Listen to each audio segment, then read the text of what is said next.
Assalamualaikum warahmatullahi wabarakatuh. Globe Al-Hijrah malam ini bersama saya Khadijah Faisal. Sudah lebih 50 tahun Israel merampas tanah milik Palestin. Negara haram itu langsung tidak takut dan gentar walaupun ditekan pelbagai pihak. Malah mereka tanpa rasa malu dan dengan beraninya terus meluaskan penempatan haram di Palestin. Terbaru, 3,000 unit rumah lagi diluluskan Israel untuk dibina di tanah milik Palestin di tebing barat. Kelulusan tersebut didakwa bertentangan dengan pendirian Presiden Amerika Syarikat Joe Biden yang mengkritik projek sedemikian. Jumlah unit rumah haram baharu itu dilapor lebih kecil berbanding ketika era Presiden Donald Trump. Namun bagi Palestin, satu unit rumah haram Israel pun sudah dikira banyak. Ketika pentadbiran Trump, Amerika Syarikat dilihat bertolak ansur dengan keputusan Israel mendirikan penempatan haram dengan pada 2020 sahaja, lebih 12,000 unit rumah haram dirancang dibina Israel.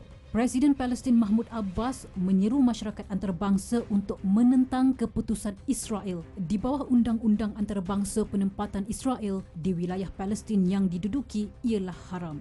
Bagi penduduk Palestin, keputusan baharu Israel ini menunjukkan Amerika Syarikat masih lemah untuk menghalang tindakan Israel. هذا تأكيد على استمرار العدوانية الإسرائيلية وأيضا عجز الولايات المتحدة الأمريكية حتى في تطبيق ما تصرح به أحيانا، ولذلك البديل أمامنا كفلسطينيين هو التأكيد على النضال الموحد لإنهاء الاحتلال ومطالبة العالم بالتدخل لإنهاء الاحتلال وليس لأي اعتبارات أخرى أو مطالب أخرى سواء من أمريكا أو إسرائيل.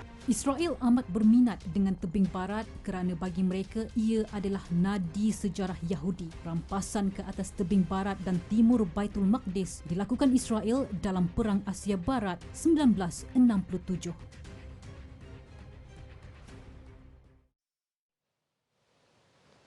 Sebagai rakyat yang sangat cintakan tanah air, penduduk Palestin semestinya tidak akan duduk diam dan merelakan peluasan penempatan haram Israel.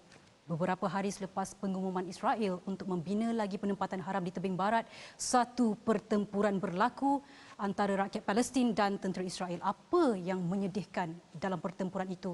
Seorang remaja Palestin maut selepas ditembak di perut oleh tentera Israel.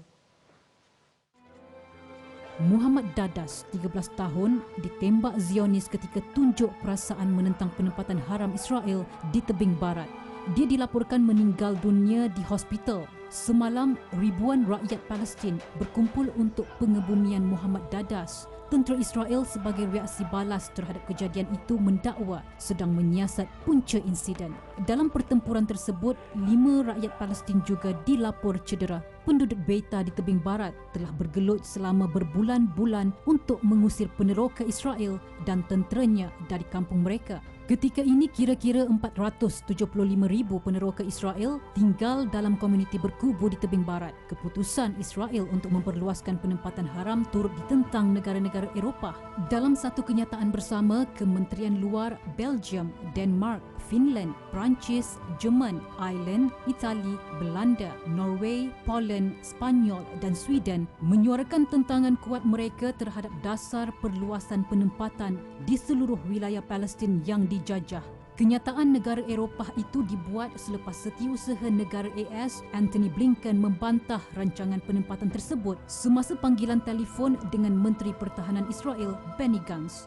Baru-baru ini Jabatan Negara AS menyuarakan kebimbangannya mengenai perancangan Israel untuk meluaskan penempatan baharu termasuk di tebing barat.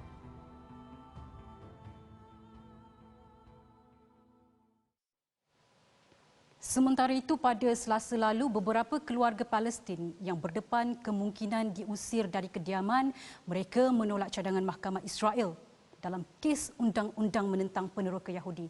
Mahkamah Israel menawarkan keluarga tersebut untuk dianggap sebagai penyewa yang dilindungi. Namun, tawaran itu dilihat sebagai satu jerat yang akan menyebabkan keluarga Palestin terbabit hilang hak ke atas tanah tersebut.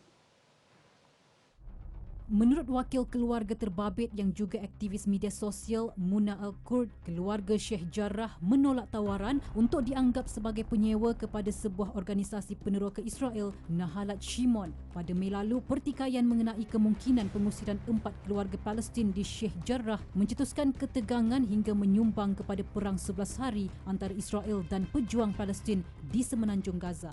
Keluarga terbabit telah membuat petisyen kepada Mahkamah Agung Israel untuk mendengar rayuan mereka terhadap keputusan Mahkamah Rendah yang memihak penurut ke Israel dengan mendakwa rumah keluarga Palestin itu dibina di atas tanah yang pernah dimiliki oleh orang Yahudi.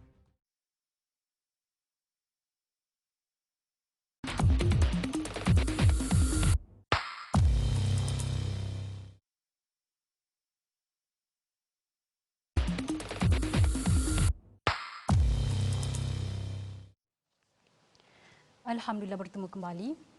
Lebih 250 juta kes COVID-19 telah direkodkan di seluruh dunia setakat 7 November.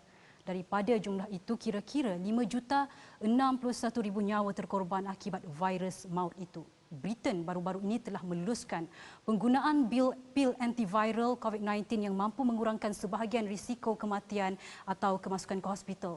Ubat itu dijangka membawa perubahan signifikan dalam menangani kes COVID-19. Pil antiviral itu dibangunkan Merck and Ridgeback Biotherapeutics. Penghasilannya dipantau secara teliti dan data yang dikeluarkan menunjukkan ubat tersebut mampu mengurangkan risiko jangkitan yang teruk jika diberikan di peringkat awal. Agensi Kawal Selia Produk Ubat dan Kesihatan MHRA Britain mengesyorkan ubat Molnupiravir itu untuk digunakan pesakit COVID-19 bergejala ringan hingga sederhana. Pil antiviral itu juga bagi mereka yang mempunyai sekurang-kurangnya satu risiko untuk mengalami penyakit teruk seperti obesiti, pengidap diabetes berusia dan penyakit jantung. Kelulusan segera di Britain itu dibuat ketika negara tersebut sedang bergelut mengurangkan penularan jangkitan COVID-19. United Kingdom mencatatkan purata lebih 30,000 kes baharu COVID-19 sejak seminggu lalu. Merck memaklumkan kajian pihak mereka mendapati Molnupiravir berkesan terhadap semua varian COVID-19. Ia termasuklah varian Delta yang menyebabkan lonjakan kes baharu dan kematian di seluruh dunia. Selain Merck, syarikat Pfizer juga memaklumkan ujian klinikal pil pertamanya berkesan untuk merawat COVID-19. Pfizer dilapor akan menghantar data kepada pentadbiran makanan dan ubat-ubatan FDA secepat mungkin untuk kebenaran penggunaan kecemasan. Presiden Amerika Syarikat Joe Biden berkata pentadbirannya telah menempah jutaan antiviral pil dari Pfizer sekiranya ia terbukti berkesan melawan COVID-19. Selain Amerika Syarikat, Korea Selatan juga dilapor sudah mula menempah pil COVID-19 Pfizer. Baik, laporan itu tadi mengakhiri Globe Al-Hijrah malam ini. Sama-sama kita doakan masyarakat antarabangsa akan bersama Palestin menentang penduduk haram Israel dan kita doakan agar pandemik COVID-19 segera berakhir agar tiada lagi nyawa yang terkorban akibat virus berbahaya itu. Saya Khadijah Faisal. Assalamualaikum warahmatullahi wabarakatuh dan selamat malam.